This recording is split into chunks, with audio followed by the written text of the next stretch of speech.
Welcome to the Slop Temple. We pray this video helps.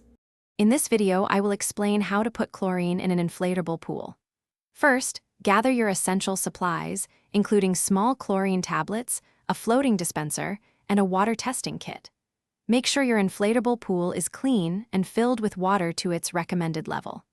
Before adding any chemicals, use your test kit to check the water's current pH and existing chlorine levels. This initial step helps you determine the right amount of chlorine needed for a balanced and safe swimming environment. Now, let's add the chlorine safely.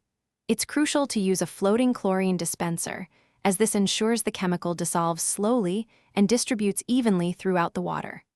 Carefully place 1 or 2 small chlorine tablets into the dispenser, depending on your pool's size and the test results.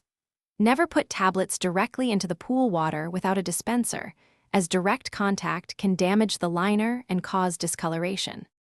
Once the dispenser is in, let it float freely in the pool for several hours, allowing the chlorine to gradually dissolve. If your inflatable pool has a filter system, run it during this time to help circulate the chlorinated water thoroughly.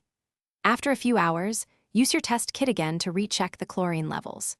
You're aiming for a balanced reading, typically between 1 and 3 parts per million, to ensure the water is clean and safe for swimming. Maintaining your inflatable pool's water quality is an ongoing process.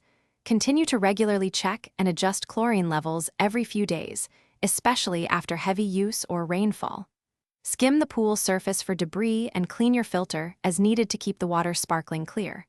Remember, a little consistent effort goes a long way in enjoying a clean and safe swimming experience.